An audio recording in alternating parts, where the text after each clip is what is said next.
दुर्योधन, मुझे लगता है ये स्त्री पांडवों में से ही कोई एक है। ये क्या कह रहे हैं मामाश्री? हाँ दुर्योधन, तुम सोचो ना, जब से हमने विराट पर आक्रमण किया है, पांडवों में से कोई एक नहीं दिखा, कोई नहीं। हो सकता है अपने अज्ञातवास के चलते पांडव किसी अलग भेष में रह रहे।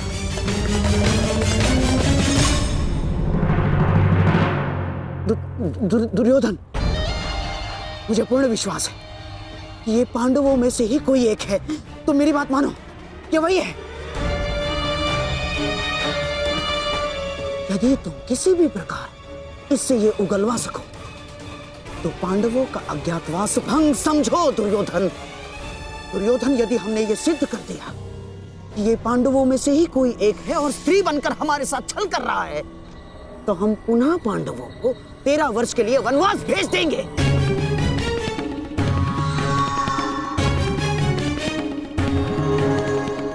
मैं आपकी योजना समझ गया मामाश्री। हाँ, मैं तुमसे अंतिम बार पूछता हूं, क्या तुम मेरी सेना से युद्ध करने के लिए तत्पर हो? रथ पर बैठकर धनुष हाथ में लेकर निश्चित रूप से संधि तो नहीं करने आई मैं हस्तिनापुर से।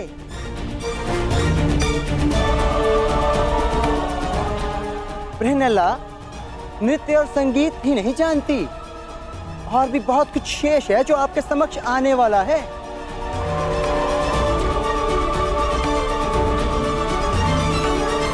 देवी, हम पहले ही बता चुके हैं, हम यहाँ युद्ध के लिए नहीं, केवल पांडवों के लिए आए हैं। हमें विराट में प्रवेश करने की अनुमति दें। बस पितामह, अब आप एक किन्नर के समक्ष गिड़गिड़ाएंगे। आक्रमण! आक्रमण!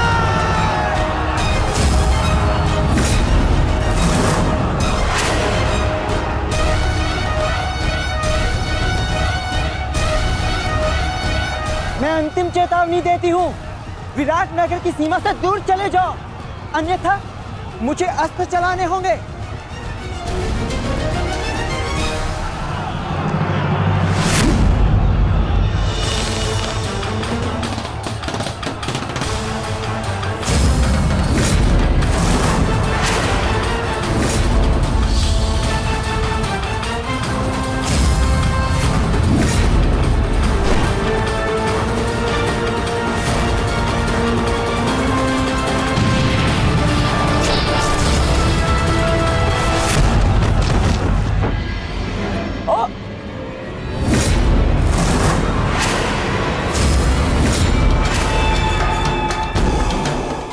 असंभव।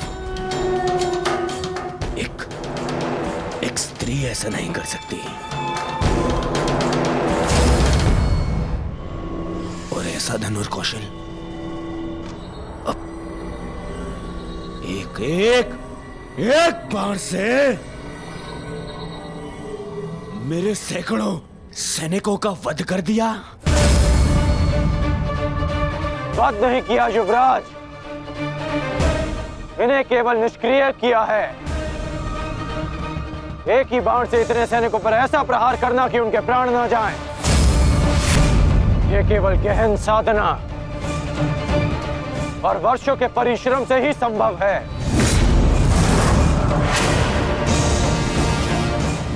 ये कोई साधारण योद्धा नहीं युवराज। तो तुम भी वही सोच रहे हो जो मैं सोच रहा हूं।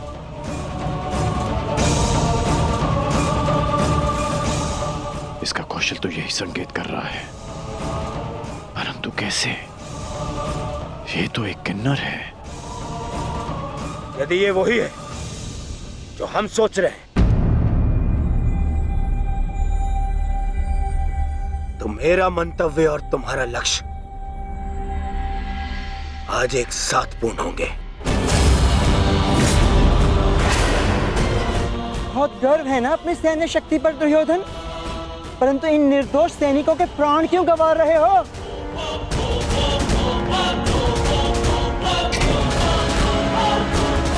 आज मैं तेरे बाणों के साथ साथ तेरी जिह्वा को भी शांति कर दूंगा। आगे बढ़। तुमसे युद्ध करके मैं अपनी धनुर्विद्या का अपमान नहीं कर सकती। और वैसे भी तुम्हें धनुर्विद्या आती ही कहाँ है? कोई वीर तुम्हारी सेना में जो मेरे समक्ष आ सके, मेरे बाणों का उत्तर दे सके? इतना तो साहस हस्तिनापुर के हीरो को ललकारती है। पितामह, आगे बढ़िए। नहीं दुर्योधन, तुम में ना हो, परंतु मुझ में अभी क्षत्रित्व शेष है।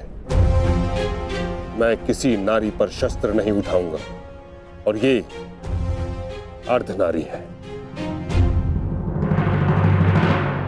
आचार्य द्रोण,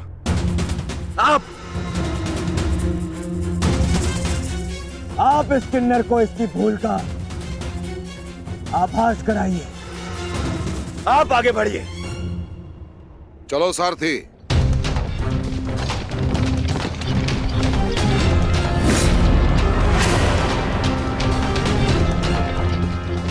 ये कैसी परीक्षा है माधव, जिसने मुझे लक्ष्य भेदना सिखाया वही मेरे समक्ष लक्ष्य बनकर खड़ा है। विश्व का श्रेष्ठ धनुर्धर बनने की क्षमता है तुम में।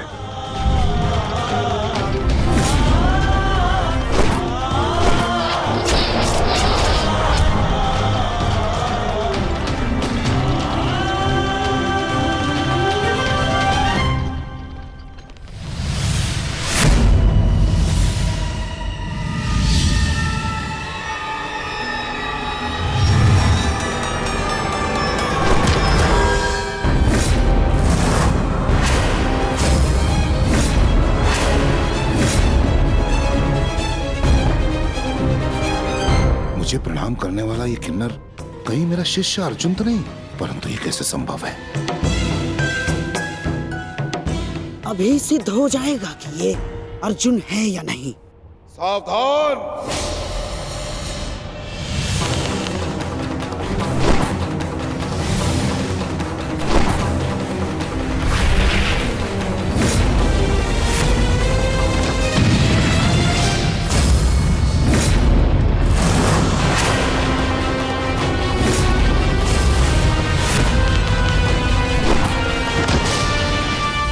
आचार्य,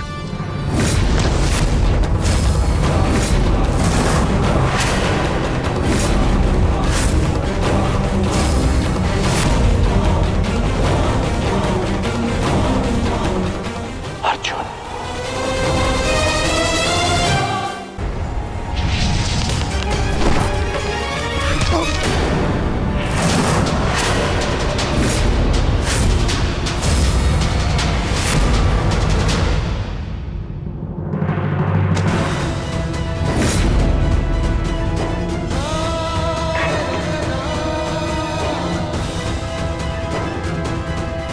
सारथी, आचार्य का रथ लौटा लो।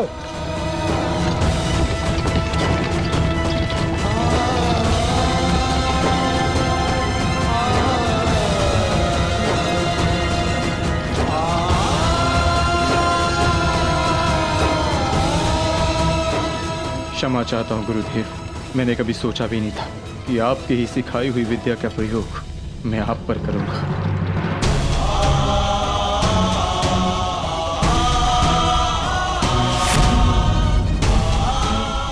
अर्जुन, तुम ऐसी मूर्खता क्यों कर रहे हो? अज्ञातवास पूर्ण होने में कुछ ही समय शेष है, फिर क्यों तुम रणभूमि में उतर आए? मैं माता कुंती को दिया वचन नहीं टूटने दे सकता।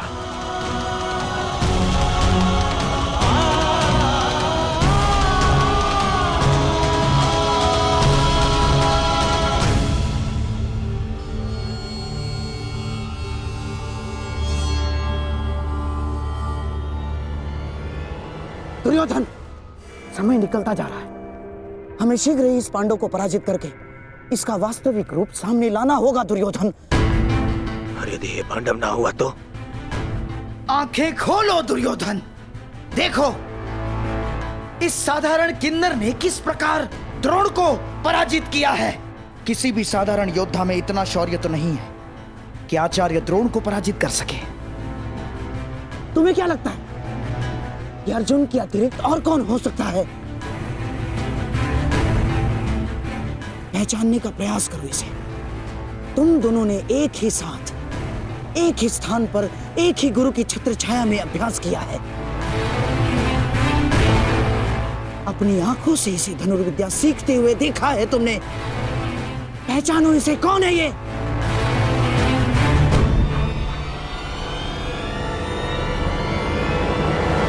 अर्जुन। हाँ दुर्योधन, अर्जुन।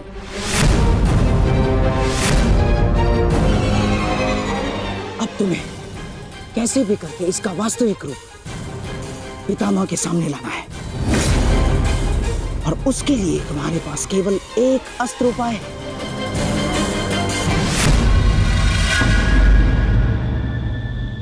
कर्ण। हाँ दुर्योधन, कर्ण ही वो योद्धा है जो अर्जुन का तोड़ है। और अब समय आ गया है हमारे कर्णास्त्र के प्रयोग का। मित्र कर्ण, ये कोई साधारण योद्धा नहीं है। मैं चाहता हूं कि तुम इसका गर्व भंग करो।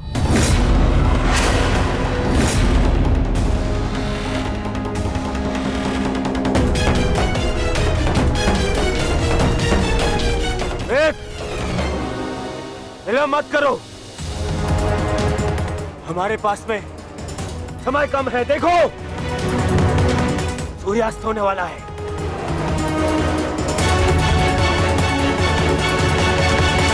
यदि एक मित्र का निवेदन स्वीकार नहीं है तो आप हस्तिनापुर के युवराज का आदेश स्वीकार करो। आगे बढ़ो, जाओ।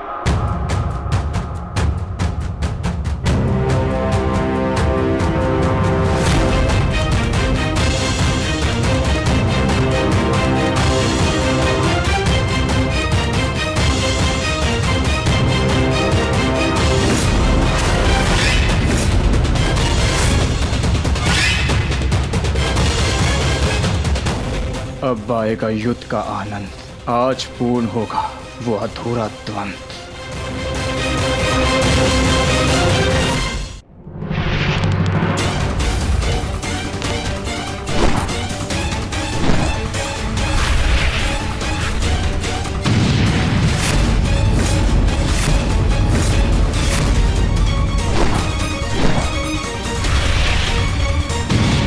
छोटे मोटे बाण चलाने का खेल बंद करो अंगराज। अर्जुन को सामने लाना है। वैष्णव अस्त्र का प्रयोग करो।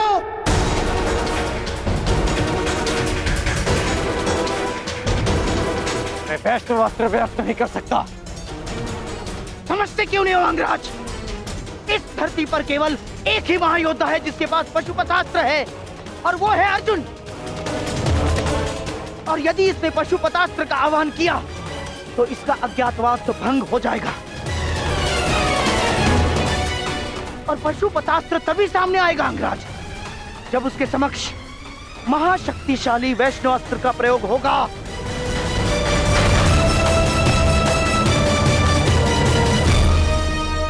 परंतु मैं किन्नर पर वैष्णव अस्त्र का प्रयोग नहीं कर सकता। ये वैष्णव अस्त्र का अपमान होगा।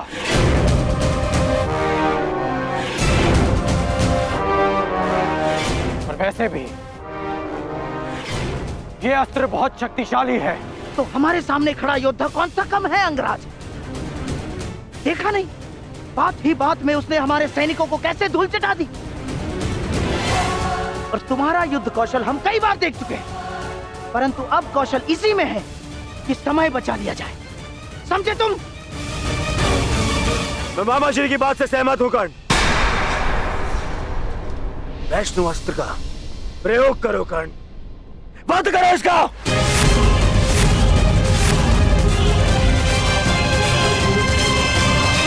दुर्योधन, अब इस अर्जुन के पास केवल दो ही विकल्प है। एक या तो वो कर्ण के अस्त्र का उत्तर देने के लिए पशुपतास्त्र का प्रयोग करे और अपना अज्ञातवास तोड़ दे, या फिर मारा जाए। दोनों ही ओर से हमारी ही पोबारा है।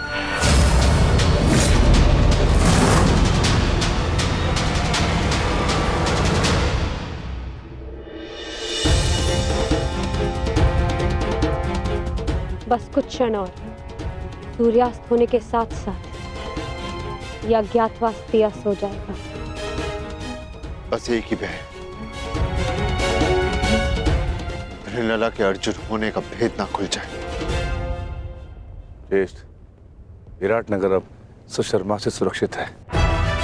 हम अपना कर्तव्य पूर्ण कर चुके हैं।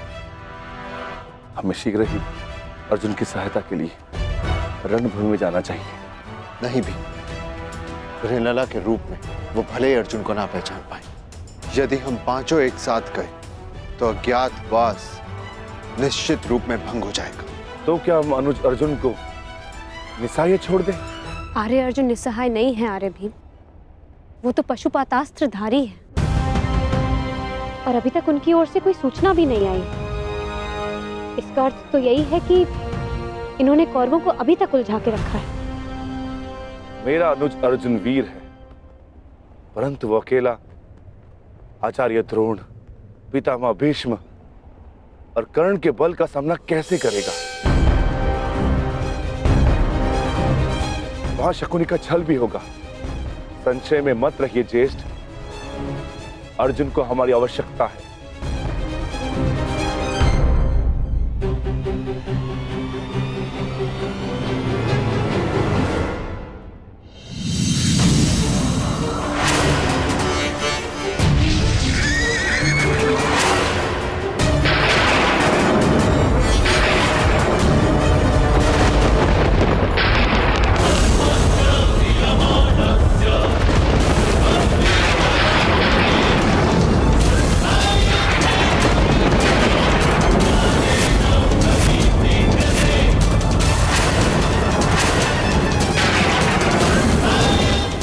वैष्णवस्त्र, कर्ण वैष्णवस्त्र संधान कर रहा है।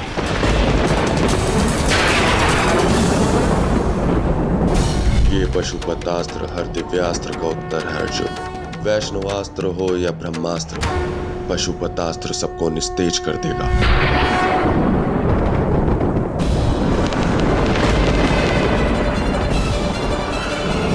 यदि मैंने पशुपतास्त्र का प्रयोग किया तो सबको ज्ञात हो जाएगा कि मैं ही अर्जुन हूँ, और यदि प्रयोग ना किया तो मेरी मृत्यु निश्चित है और साथ ही मेरे भाइयों का जीवन भी संकट में आ जाएगा।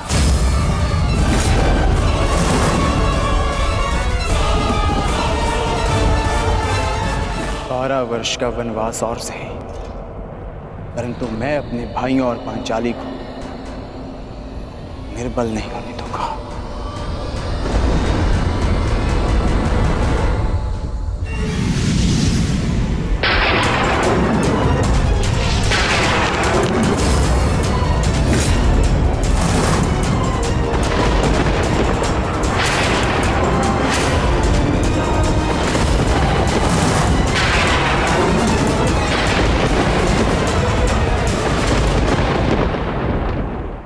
जब से ये सृष्टि बनी है, नदी की धारा और चट्टान के मध्य सदा संघर्ष रहा है, परंतु हर बार चट्टान की कठोरता को हारना पड़ता है और नदी की धारा कोमल होते हुए भी कठोर चट्टान को काट देती है।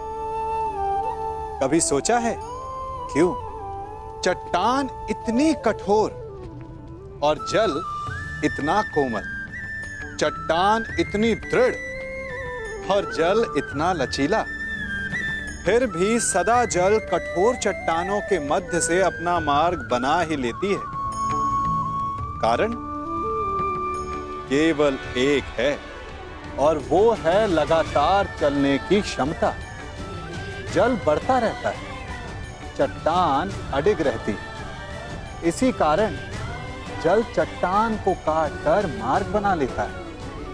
इसलिए लगातार चलते रहिए, रुकिए मत, क्योंकि चट्टान जैसी हर समस्या को आप भी जल की तरह काट सकते हैं।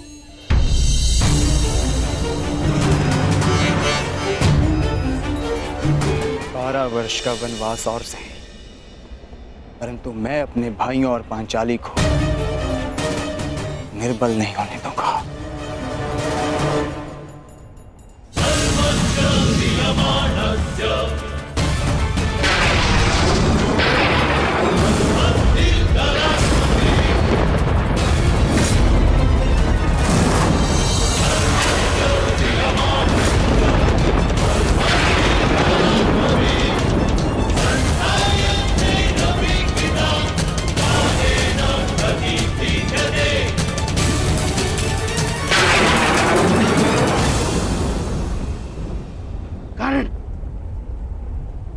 अपने मित्र युवराज दुर्योधन को दिया वचन स्मरण करो।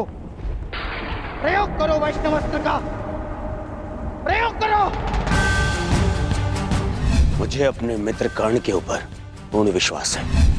मैं नहीं चाहता कि भाई भाई पर शस्त्र उठाए, क्योंकि इस युद्ध से विनाश के अतिरिक्त कुछ नहीं मिलने वाला। द्वंद्व अधूरा छोड़कर आ गए। प्रयास किया है कि द्यूत में जो अधर्म हुआ उसे धर्म युद्ध से धोया जा सके, परंतु एक वचन भी है कि आपके पुत्र 1 वर्ष का अज्ञातवास अवश्य पूर्ण करेंगे। कर्ण को अपना हर वचन स्मरण है। मैंने युवराज दुर्योधन के लिए शस्त्र उठाने का वचन दिया है।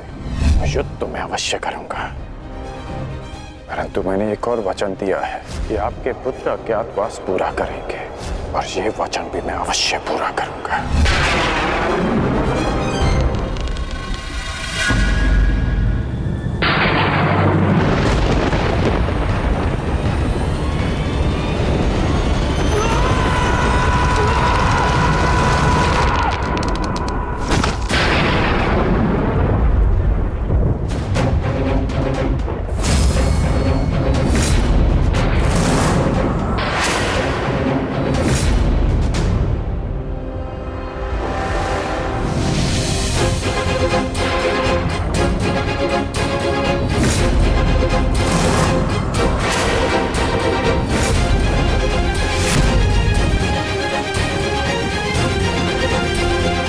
धनुष की प्रत्यंचा टूट गई है बृहन्नला। पता नहीं कौन सी शक्ति है जो तुम्हारी सुरक्षा कर रही है, परंतु ये राधेकर्ण उस शक्ति के समक्ष अपनी पराजय स्वीकार करता है।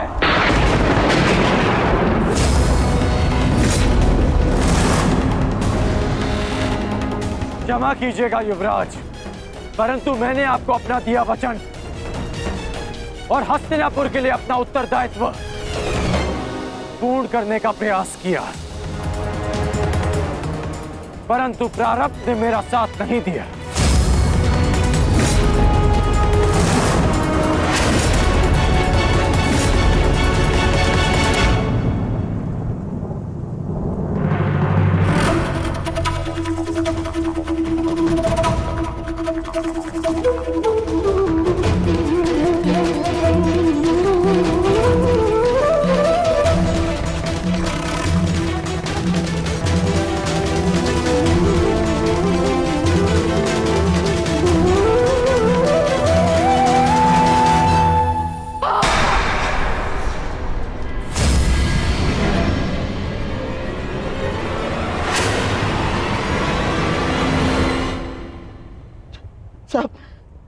सब व्यर्थ गया।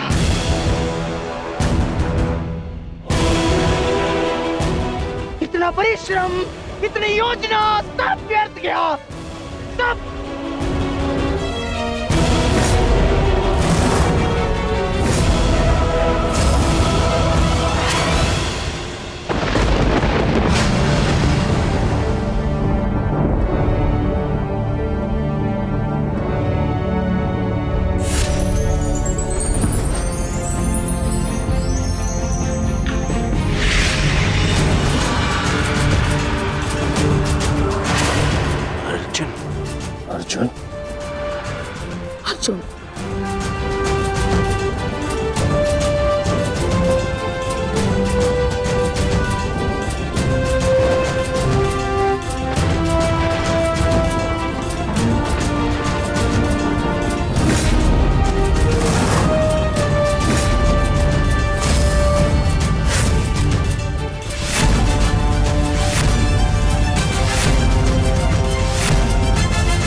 अज्ञातवास पूर्ण हुआ ज्येष्ठ।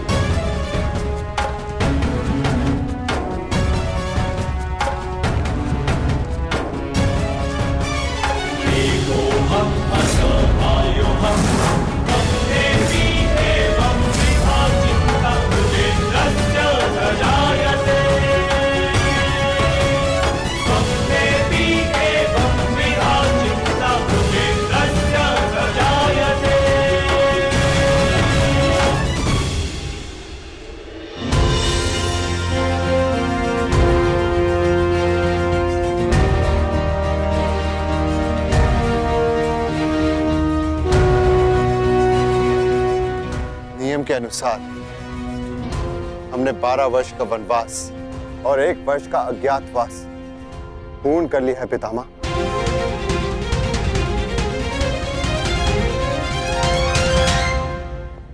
आपसे यह आशा नहीं थी धर्मराज कि आप असत्य भाषण करेंगे।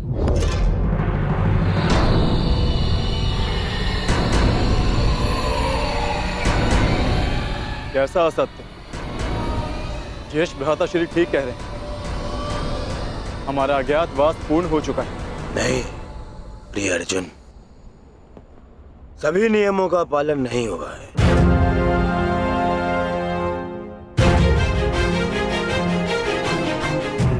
कैसे नहीं हुआ?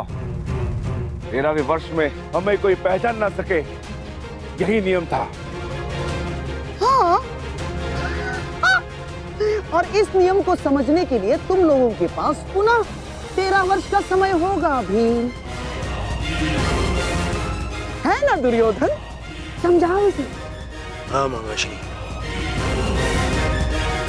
क्योंकि नियम अनुसार पहचाने जाने पर असत्य बोलना भी नियम भंग करना होता है, और असत्य बोलकर तुमने नियम भंग किया।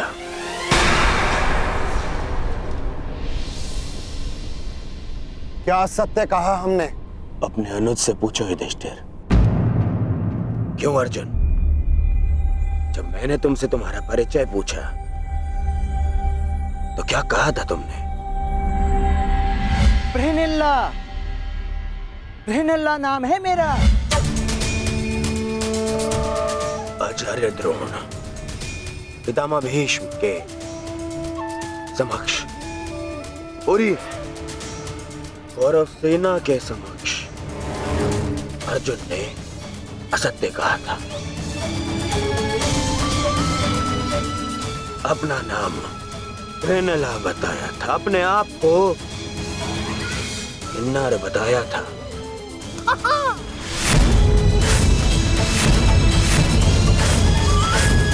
क्यों अर्जुन, क्या ये असत्य नहीं था?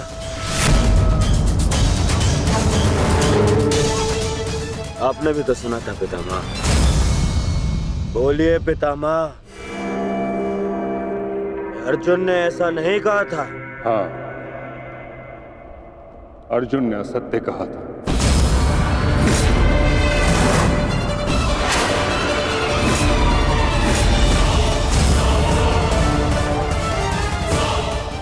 और अर्जुन ने अपना नाम बृहनिल्ला बताया था, और वही बृहनिल्ला अर्जुन बन के सामने खड़ा है।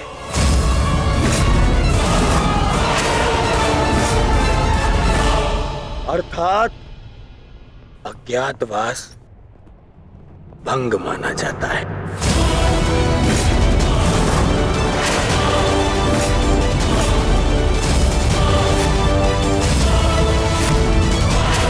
जाओ पांडवों, वापस वन में जाओ और योजना बनाओ कि अगली बार 12 वर्ष के पश्चात अज्ञातवास में कैसे पकड़े ना जाओ।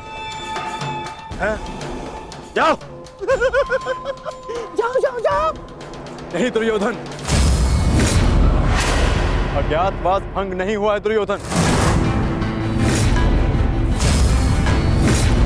मैंने कोई असत्य नहीं बोला और ना ही मैंने कोई नियम भंग किया है। जो तुम्हारे समक्ष खड़ा है वो अर्जुन है, पुरुष है, परंतु जिससे तुम्हारी सेना युद्ध कर रही थी वो बृहनला थी, एक किन्नर। देव अप्सरा देवी उर्वशी ने मुझे शाप दिया था, इसलिए 1 वर्ष तक मुझे किन्नर बनकर रहना पड़ा। परंतु आज सूर्यास्त के पश्चात वो शाप पूर्ण हुआ। अब मुझे अपना वास्तविक रूप प्राप्त हुआ। अब आप बताइए पितामह, क्या मैंने असत्य कहा? क्या अज्ञातवास भंग हुआ? नहीं अर्जुन, तुमने कोई असत्य नहीं कहा और ना ही तुम्हारा अज्ञातवास भंग हुआ।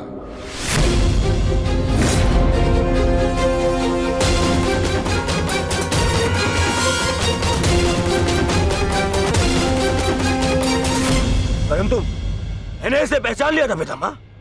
नहीं दुर्योधन, तुमने पहचाना नहीं था।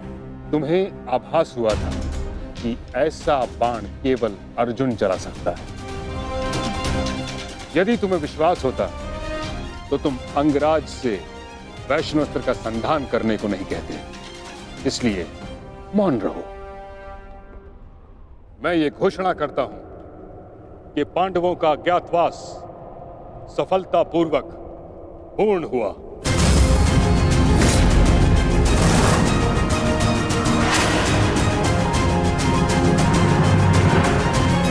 नहीं, नहीं मानता मैं। नहीं इनका अज्ञातवास पूर्ण हुआ है और न ही मैंने इनका राज्य लौटाऊंगा। अब जो भी निर्णय होगा वो युद्ध से होगा। हम पुनः अवश्य मिलेंगे युधिष्ठिर, रणभूमि में।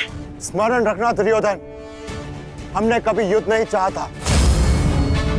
तुमने हमें इस युद्ध में धकेला है और अब यदि आर्यव्रत के भाग्य में युद्ध ही है तो ठीक है, जो युद्ध होगा अवश्य होगा। यदि न्याय और नीति के लिए हम वनवास भोग सकते हैं तो न्याय की स्थापना के लिए हम युद्ध भी अवश्य कर सकते हैं।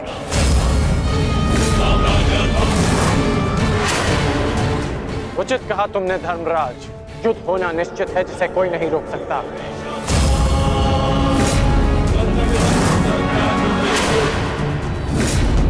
अज्ञातवास पूर्ण होने का सुख कुछ ही दिनों तक रहेगा धर्मराज।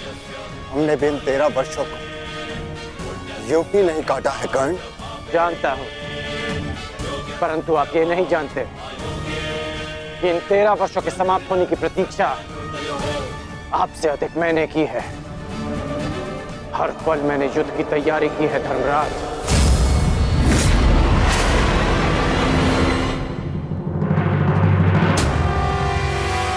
स्मरण रखना अर्जुन, अगली बार ना मेरी प्रत्यंचा टूटेगी और ना ही सूर्यास्त तुम्हें बचा पाएगा। तुम भी स्मरण रखना, अगली बार वैष्णवास्त्र का उत्तर पशुपतास्त्र से मिलेगा।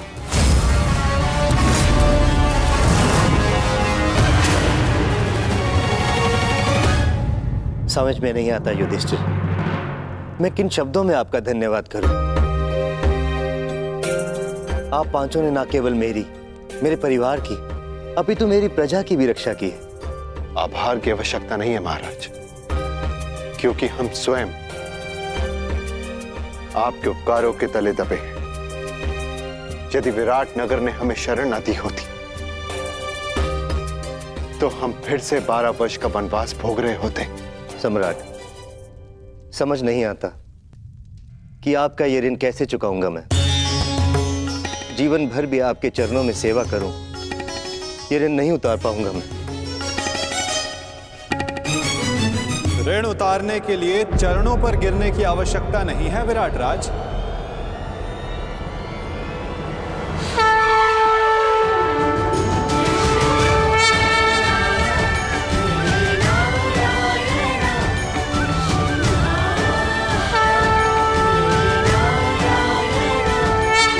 वासुदेव,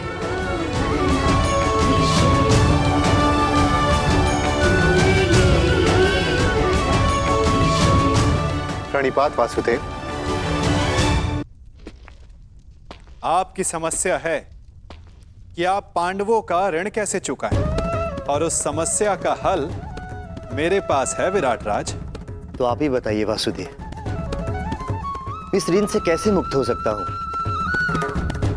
क्या करूं कि ये मेरा मंतव्य पूर्ण हो? पांडवों का अज्ञातवास पूर्ण हुआ कैसे? कैसे?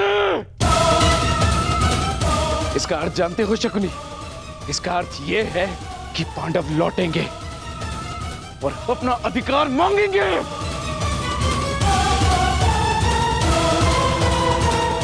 उनके मांगने से क्या होता है पिताश्री? मैं उन्हें अवसर नहीं दूंगा, कुछ नहीं मिलेगा उन्हें पिताश्री। मान!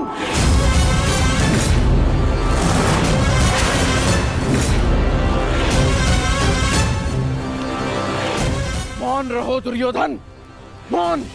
हर बार राज्यसभा में बड़ी बड़ी बातें करते हो, वचन देते हो, और हर बार मुंह की खाकर लौटते हो तुम। हस्तिनापुर से सेना ले जाते समय क्या कहा था तुमने? कि पांडवों का अज्ञातवास भंग करके लौटूंगा।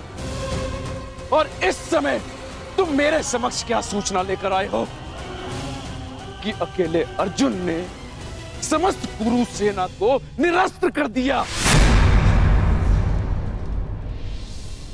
एक ही स्वप्न देखा है ना तुमने, सम्राट बनने का। अरे अगर एक अर्जुन को ना संभाल सके तुम, तो ये हस्तिनापुर का साम्राज्य क्या संभालोगे?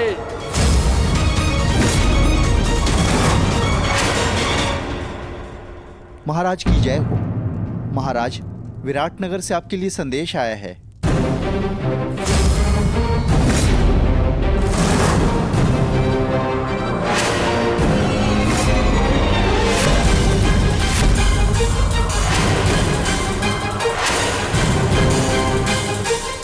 कृष्ण, विराटनगर से क्या संदेश आ सकता है?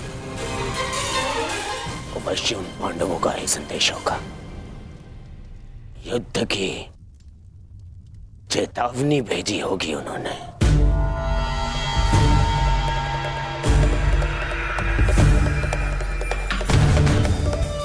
संदेशा पढ़ो शकुनी।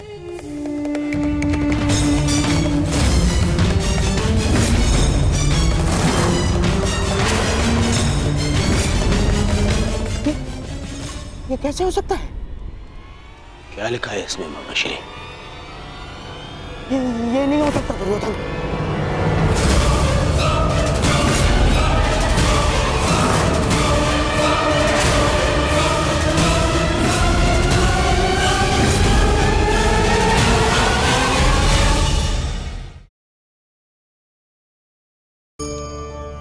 इस फल को देख रहे हैं आप?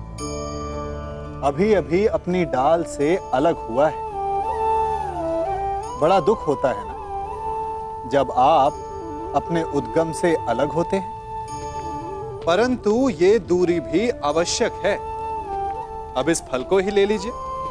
अपने जीवनदाता वृक्ष से अलग होकर ये ना केवल किसी की भूख शांत करेगा, अपितु इसके भीतर के बीज से एक नए वृक्ष का सृजन भी होगा और कई नए फल जन्मेंगे। सृजन की प्रतिक्रिया में पीड़ा आवश्यक है। यदि पीड़ा नहीं होगी तो सृजन नहीं होगा। पीड़ा अपने उद्गम से दूर होने, पीड़ा अपनों से दूर होने। इस फल की भांति हम मनुष्यों को भी अपने उद्गम से, अपने सगे संबंधियों से अलग होना पड़ता है। और यही अलगाव एक नए सृजन को, एक नई सृष्टि को, एक नए विकास को जन्म देता है। इसलिए ऐसे अलगाव से दुखी मत होइए, उसका स्वागत कीजिए, क्योंकि ये विकास की नींव है। कहीं पांडवों ने युद्ध की चेतावनी तो नहीं दी? आक्रमण की चेतावनी नहीं, विवाह का निमंत्रण आया है। विवाह? किसका विवाह? विराट कुमारी उत्तरा का। किसके साथ? उससे जिसमें साहस के साथ बुद्धि भी।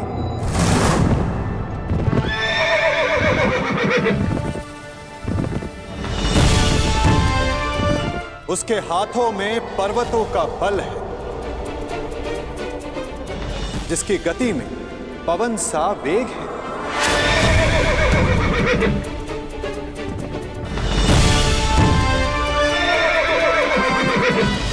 जिसके विषय में तुलना ही नहीं की जा सकती कि उसके बाणों की धार अधिक तीक्ष्ण है या उसका मस्तिष्क।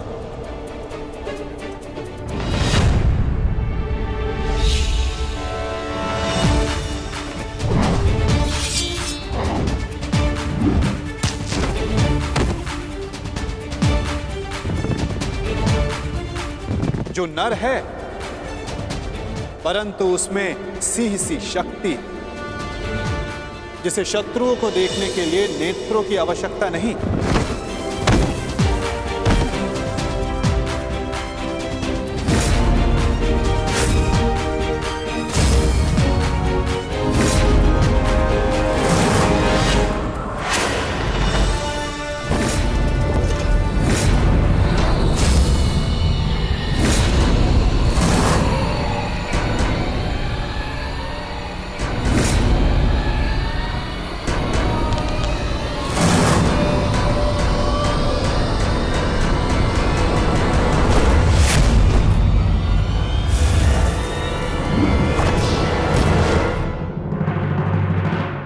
जिसकी शक्ति शेष नाग के समान है।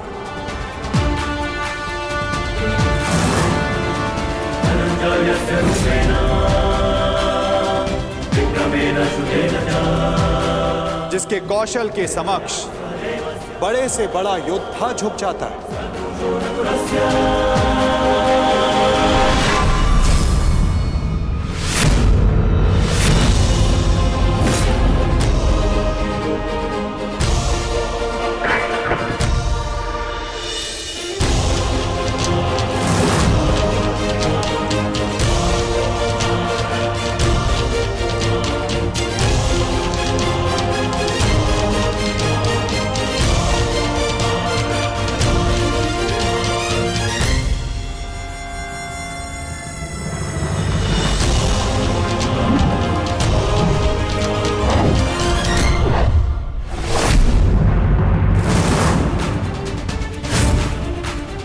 मित्रों का मित्र और शत्रुओं का शत्रु है, जो अपनों के मान के लिए अपने प्राणों को न्यौछावर कर दे, परंतु उसमें तनिक भी अभिमान नहीं।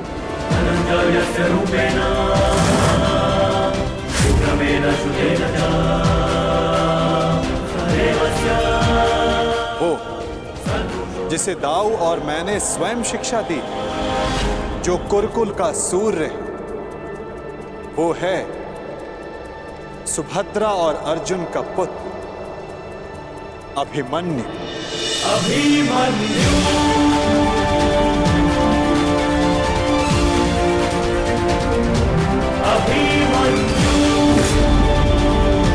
वो जितना शक्तिशाली है उतना ही विनम्र है।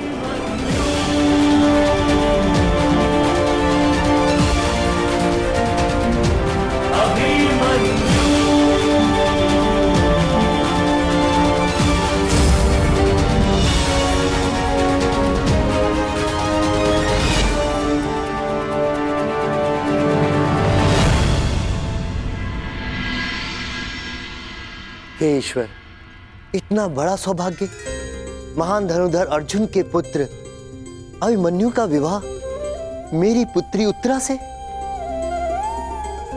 मैं धन्य हुआ वासुदेव।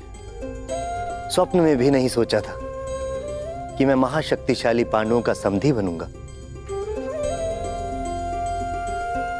आज मुझसे अधिक कोई सौभाग्यशाली नहीं। भाग्यशाली तो मैं हूं विराटराज। उत्तरा मेरी शिष्य रह चुकी, इतनी कुशल, प्रतिभावान, पुत्र वधु पाकर मेरा भाग्य उदित हो गया। परंतु आप लोग अभी अभिमन्यु से मिले नहीं, और मैं चाहता हूं कि उत्तरा के साथ आप भी मिल लें और उसके पश्चात निर्णय लें कि अभिमन्यु उत्तरा के योग्य है या नहीं।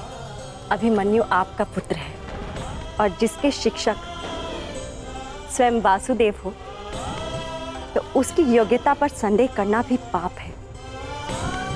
हम उत्तरा का संबंध अभिमन्यु के साथ करने को प्रस्तुत हैं।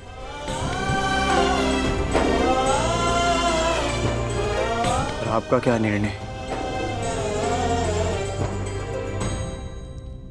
बधाई हो विराटराज, अब आप पांडवों के समधी हुए।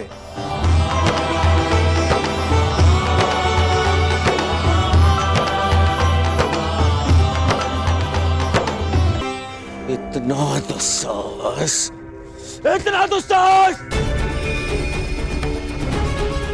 पहले आओ दिया, और अब उसमें नमक छिड़क रहे हैं। हम यहाँ युद्ध का आह्वान कर रहे हैं और वो ये विवाह का निमंत्रण भेज रहे हैं।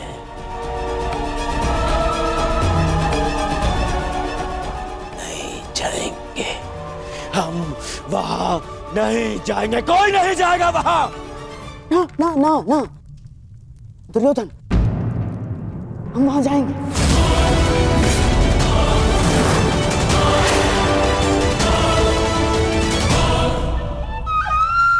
महाराज, मेरा मत है कि हमें वहां जाना चाहिए। युद्ध और संधि अपने स्थान पर है और संबंध अपने स्थान पर है महाराज। कुरुवंश के अगली पीढ़ी का पहला विवाह है ये, और हमें निमंत्रण भी आया है। हमें जाना चाहिए महाराज। हाँ?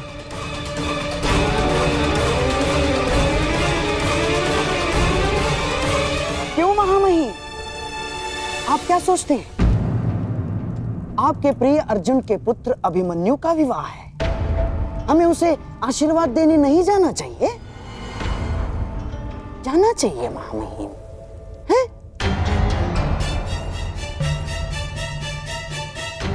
क्यों अंगराज, क्या एक पीढ़ी के बैर का दंड अगली पीढ़ी को देना क्या न्यायोचित है? बोलिए अंगराज। जिनसे युद्ध करना है उनका आतिथ्य ग्रहण करना उचित नहीं है।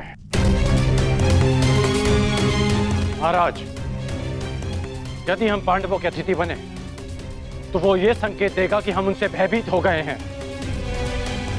ना ना ना ना ना ना, अपितु इस निमंत्रण को स्वीकार नहीं किया तो संदेश जाएगा कि हम उनसे भयभीत हैं। महाराज, युद्ध होगा तो होगा, परंतु परिवार से प्रेम का निमंत्रण आया तो हमें उसे स्वीकारना चाहिए महाराज।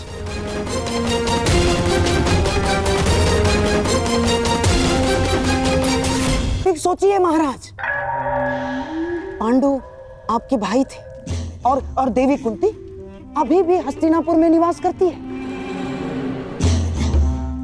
तो क्या हम उनसे अपने पौत्र के विवाह में सम्मिलित होने का अधिकार छीन सकते हैं महाराज?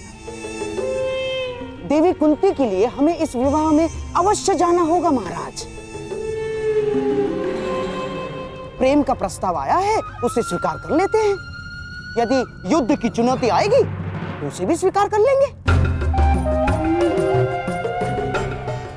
मैं जानता हूं महाराज, आपके मन में अभी इस समय क्या दुविधा चल रही है, परंतु हस्तिनापुर के सम्राट होने के नाते आपके भी कुछ उत्तरदायित्व हैं महाराज।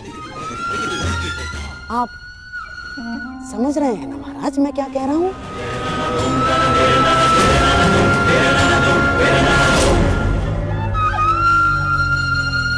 तो ठीक है, हम इस विवाह में अवश्य जाएंगे।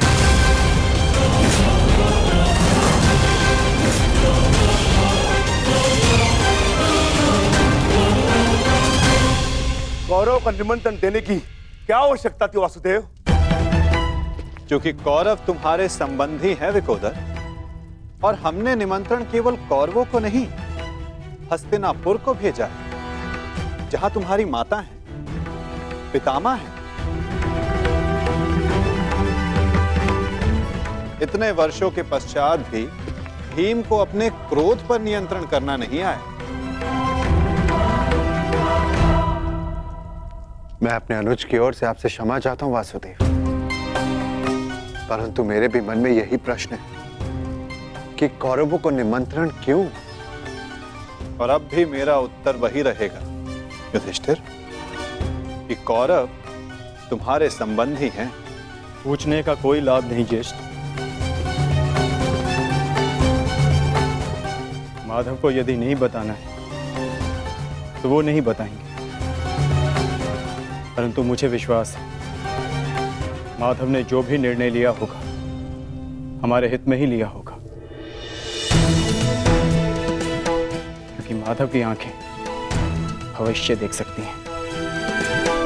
यदि विश्वास है बात तो आगे बढ़ो, विवाह की तैयारी करो, क्योंकि समय कम है और कार्य अधिक शेष है।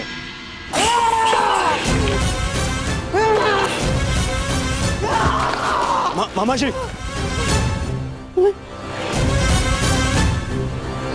तुम्हें क्या लगता है ये निमंत्रण मैंने बड़े आनंद से स्वीकार किया है?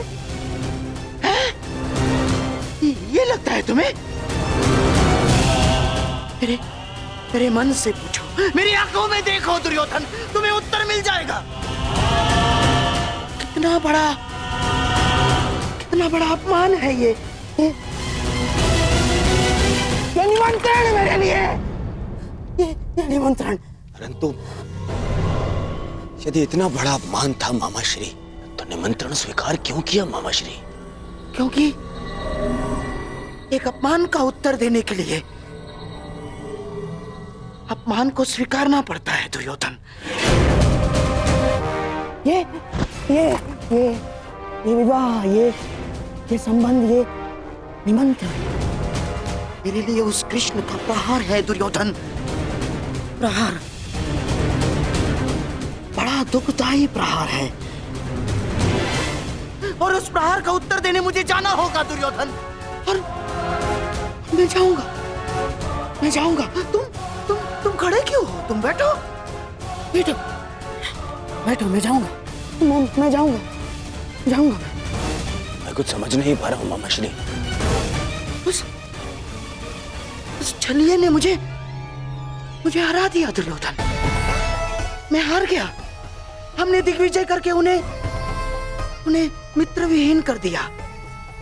द्वारका में महाबली बलराम के साथ संधि करके हमने उन्हें आशा विहीन कर दिया।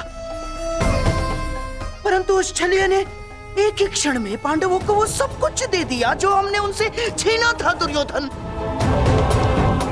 इस विवाह से उस वासुदेव ने उन पांडवों को राज्य, मित्र, आशा सब कुछ दे दिया। सब कुछ दे दिया दुर्योधन।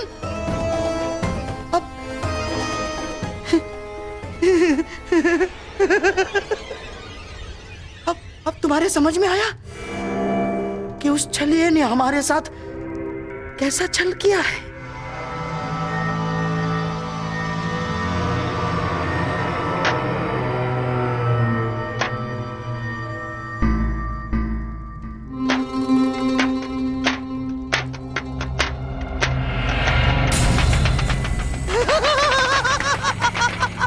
साम दाम दंड कपट छल कुचक्र षड्यंत्र, कुछ भी प्रयोग करके मैंने इस विवाह को अपशकुन न बनाया तो मेरा भी नाम शकुन ही नहीं।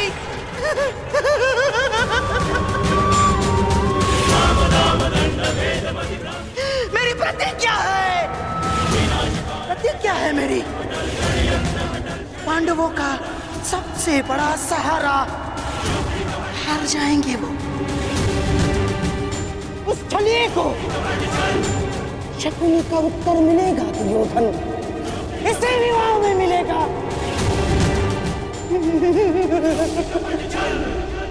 13 वर्षों के वनवास ने न केवल तुम्हारे संयम और पराक्रम को धार दी है युधिष्ठिर, 13 वर्षों की इस अवधि में कठिन परिश्रम और परीक्षण के पश्चात तुम्हारी अगली पीढ़ी भी युद्ध कौशल में कुशल हो गई। अब तुम सबका वनवास पूर्ण हुआ, अब समय आ गया है अपने वनवास रूप तपस्या का फल पाने का, और वो फल है तुम सबके पुत्र।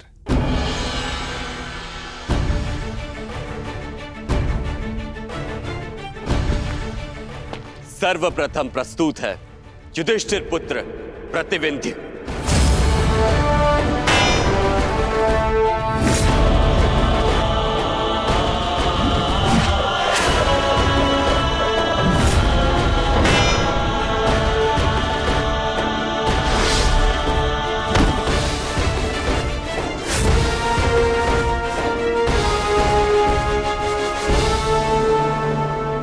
अब प्रस्तुत है भीमपुत्र सुत्सोम।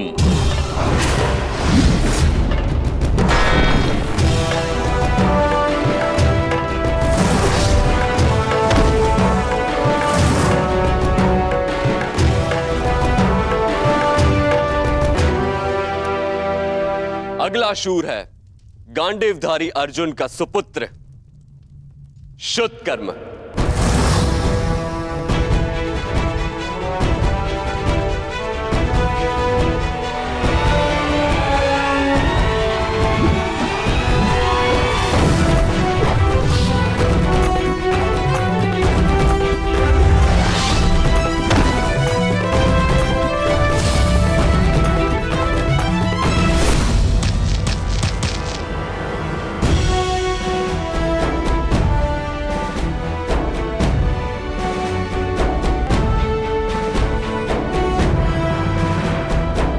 और अंत में नकुल पुत्र शतनिक और सहदेव पुत्र शुद्ध से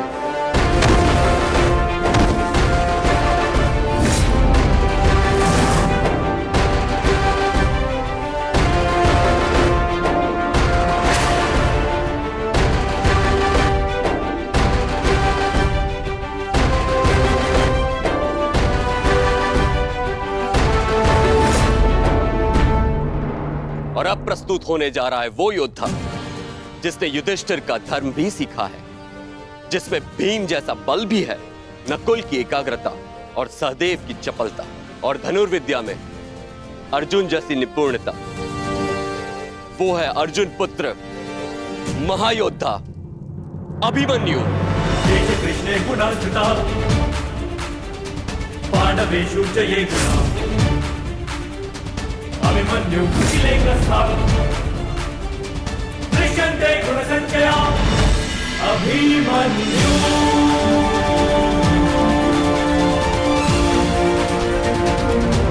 अभिमन्यु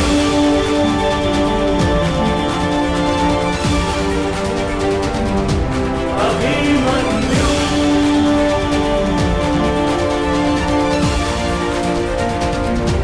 अभिमन्यु।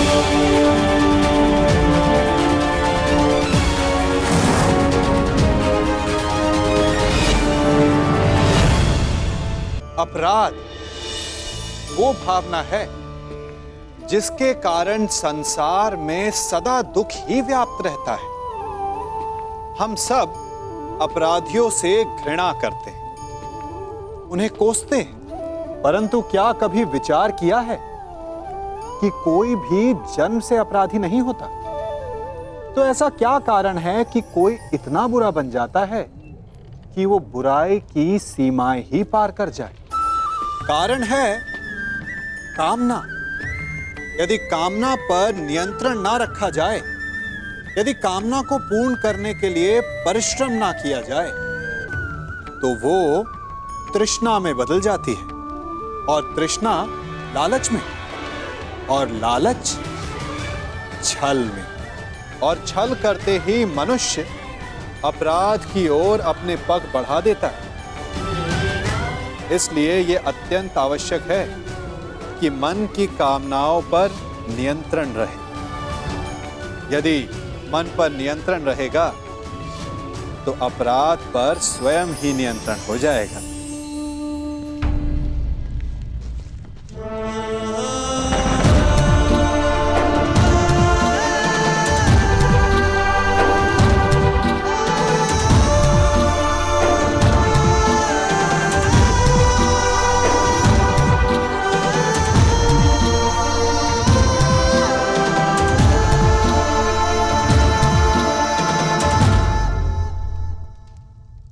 मामा श्री ने मेरे परिचय में एक बात कम कही माता, कि आप जैसा तेज भी है मुझ में। प्रणिपात।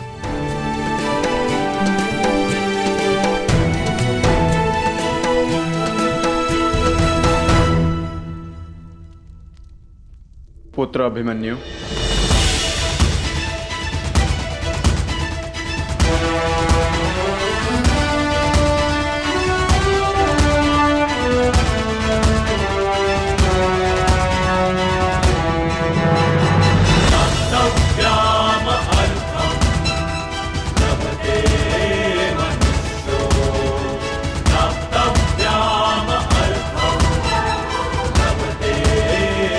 पिताश्री।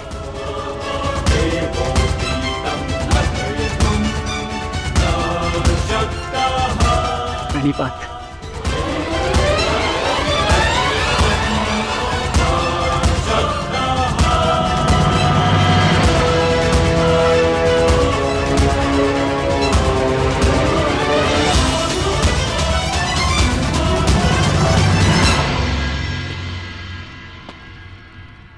श्री बलराम, मुझे समझ में नहीं आता कि मैं आपका ऋण कैसे चुकाऊंगा। आपने और माधव ने अभिमन्यु को अद्भुत प्रशिक्षण दिया है। ऋणी तो मैं हूं अर्जुन, कि मुझे अभिमन्यु जैसा कुशल शिष्य मिला।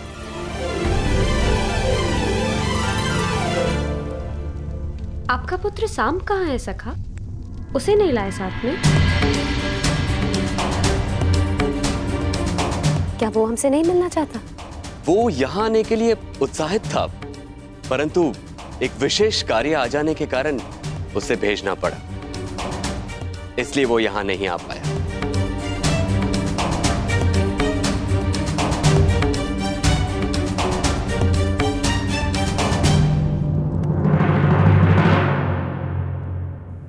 मेरे प्रिय, मैंने सदा ईश्वर से यही मांगा कि फिर से एक बार आपसे भेंट करने का अवसर मिल सके, और देखिए ईश्वर ने मेरी ये इच्छा सुन ली। हमें मिलाने का अवसर निकाल ही लिया। विराट नगर में भ्राता अभिमन्यु और राजकुमारी उत्तरा का विवाह है, जहाँ सम्मिलित होने के लिए निमंत्रण आया है हमें। आशा करती हूँ कि पिताश्री को मना पाऊँ कि वो अपने साथ साथ मुझे भी विवाह में ले चले। बहुत प्रेम करते हैं वो मुझसे। कदाचित साथ ले जाने के लिए तैयार हो जाएंगे और मैं तुमसे मिल पाऊंगी प्रिय साम।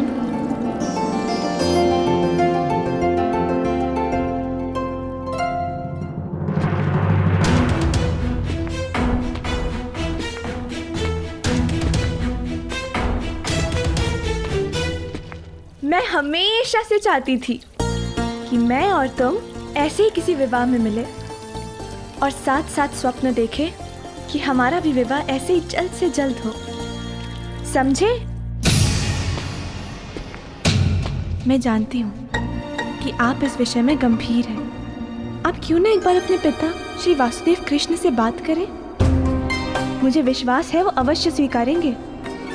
मैंने सुना है कि आपके पिता सबके मन की बात समझ लेते हैं।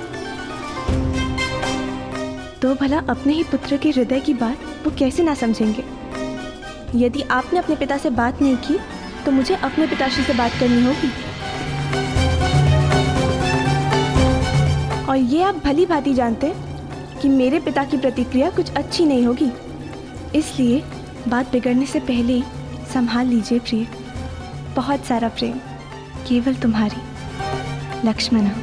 सावधान, युवराज दुर्योधन पधार रहे हैं।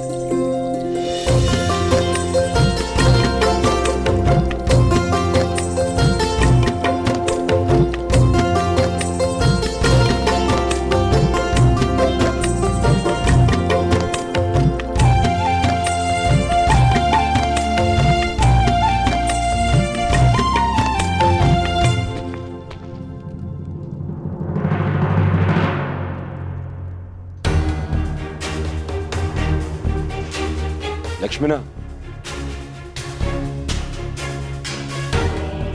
पिताश्री,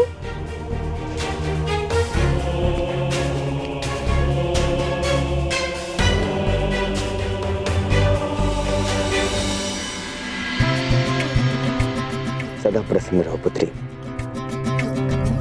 प्रणिपात। अरे, हमारी पुत्री तो प्रतिदिन और भी ज्यादा सुंदर होती जा रही है। लगता है शीघ्र ही स्वयंवर रचना पड़ेगा आपका। युवराज की जय हो, राजकुमारी की जय हो।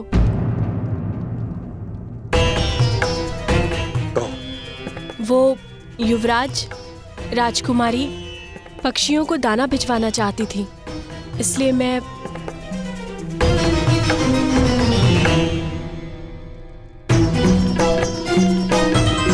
हाँ हाँ दे रहे हैं ना।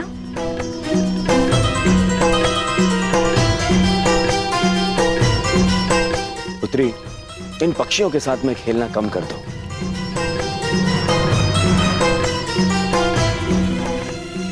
और अपनी माता से संसार और खरड़वार की सीख लेनी चाहिए।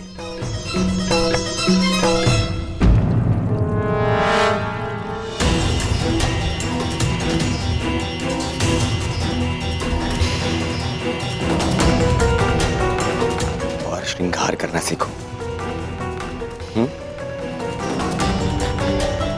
आपकी विवाह की आयु आती जा रही है। आप भी ना पिताश्री। मैं किसी से विवाह नहीं करने वाली। मैं आपको छोड़कर कहीं नहीं जाऊंगी।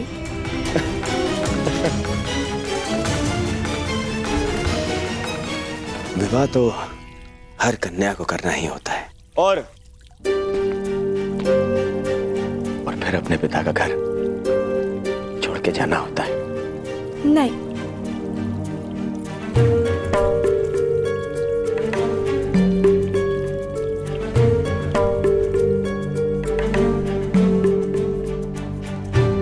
और मैं इतना मूर्ख भी नहीं हूं लक्ष्मणा।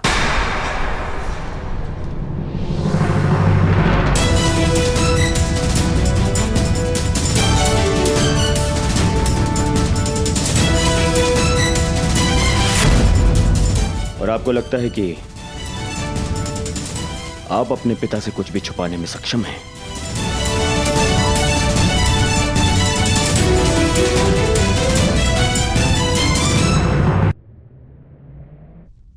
आप प्रतिदिन शाक और भात क्यों बनाती हैं माते?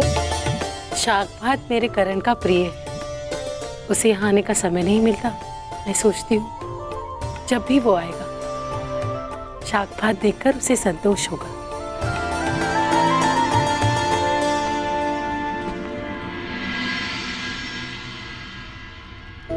कर्ण,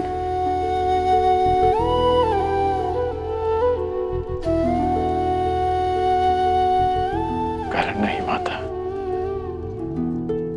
राधे कर्ण।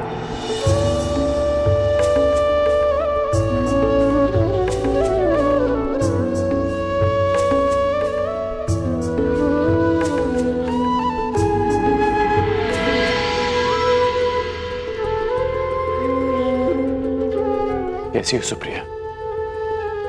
जी ठीक हो। कितना स्मरण किया तुम्हें पुत्र, परंतु तुम्हें अपनी माता की याद ही नहीं आती। माता, ऐसा मत कहो। बहुत याद आती है।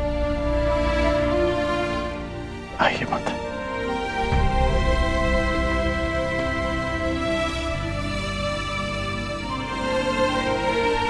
नहीं माता,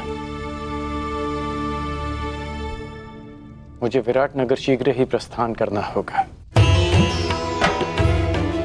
आने में थोड़ा समय लग जाएगा,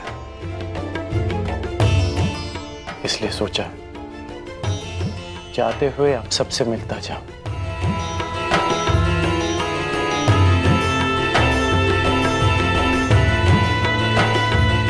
किसे खोज रहे हो पुत्र? वृषसेन को खोज रहा हूं माता।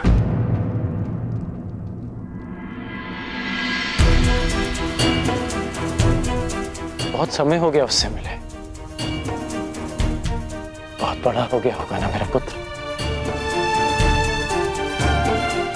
हाँ पुत्र, परंतु वो कहीं बाहर गया है। याद होता कि तुम आने वाले हो, उसे कहीं जाने ही ना देते। अच्छा, बाहर क्या? माता, उसे आने में अधिक समय लग जाएगा क्या? कदाचित आज तुम उससे मिल नहीं पाओगे। नहीं माता, मुझे उससे मिलना है।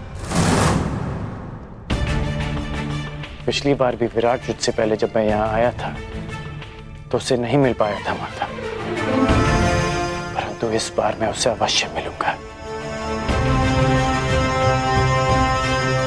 ठीक है, मैं अपने पुत्र की यहीं प्रतीक्षा करता हूं। अन्यथा यदि आपको पता है कि वो कहां गया है तो आप मुझे बता दीजिए, मैं वहीं जाके उससे मिल लूंगा।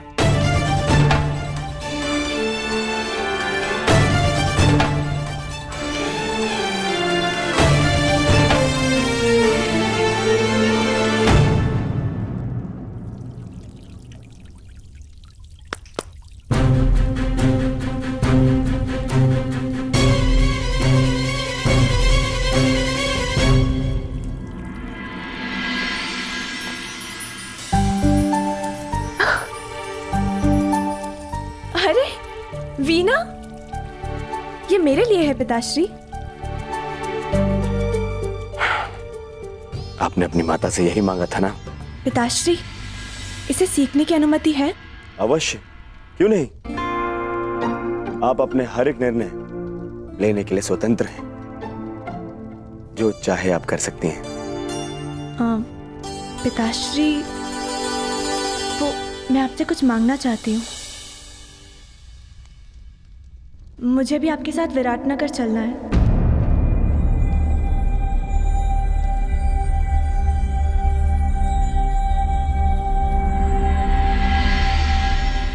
प्रश्न ही नहीं उठता लक्ष्मणा।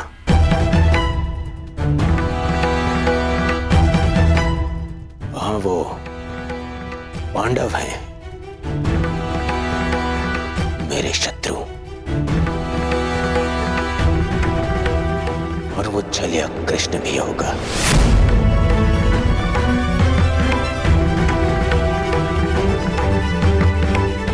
जो सदा मेरे सामने कठिनाइयां उत्पन्न करता रहता है।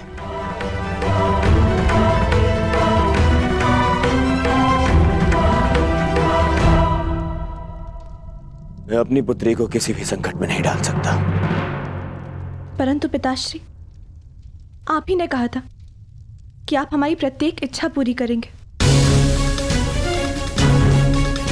अवश्य, परंतु जानबूझकर आपको संकट में तो नहीं ढकेल सकता ना। आपकी सुरक्षा मेरा कर्तव्य है।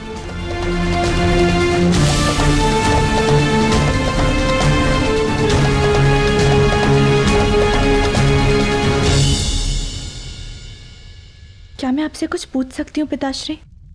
निसंदेह, पूछिए, क्या पूछना है? लक्ष्मणा, क्या जानना है आपको?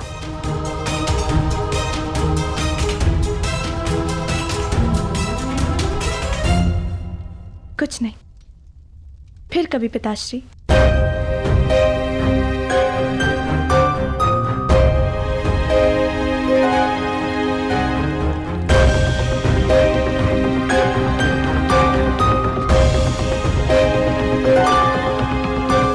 समझ नहीं आ रहा है आपको सांप के बारे में कैसे बताऊं, परंतु कदाचित अभी समय नहीं आया है।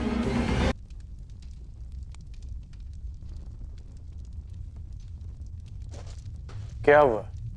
आप दोनों इतना विचलित क्यों हैं? कुछ नहीं पुत्र, सब ठीक है।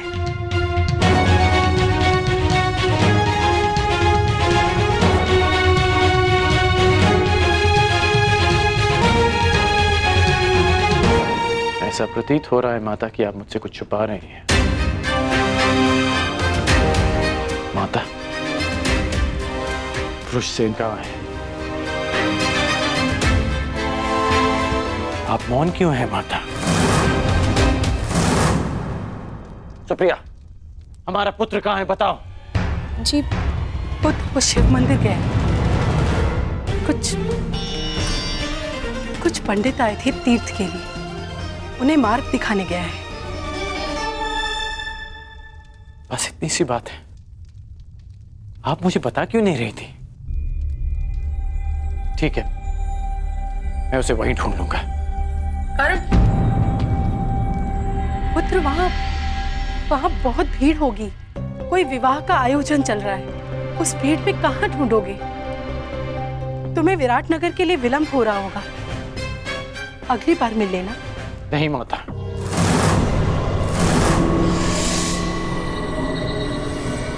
मैं इसी बार उससे मिलूंगा। मैं शिव मंदिर जा रहा हूं माता। प्रणिपात।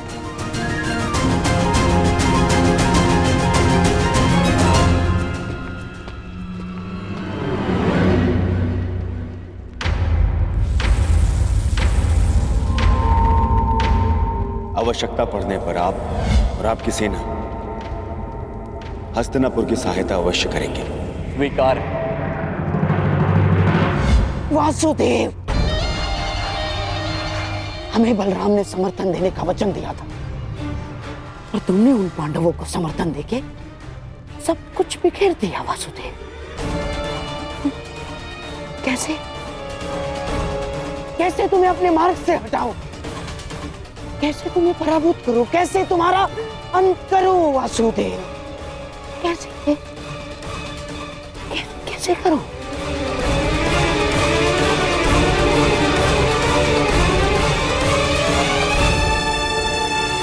क्या हाँ, एक काम कर सकता हूं। विवाह में उसके भोजन में विष मिलाकर दे देता हूं। हाँ? वहाँ इतने सारे अतिथि होंगे, किसी को संदेह भी नहीं होगा। हाँ।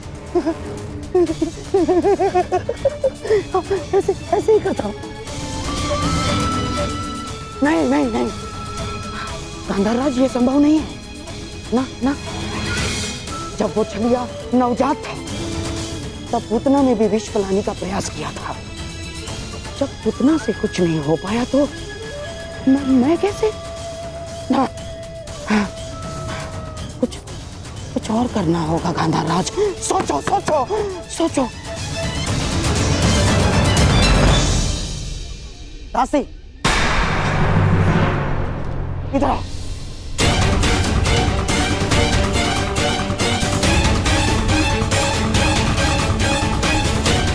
सुना नहीं तुमने? जाओ, मेरे लिए मदिरा का प्रबंध करो। जाओ।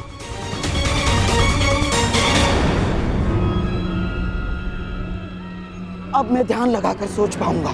अब मेरा मस्तिष्क चलेगा। अभी तक यहीं खड़े हो तुम? सुना नहीं तुमने? जाओ, मेरे लिए मदिरा लेकर आओ। जाओ।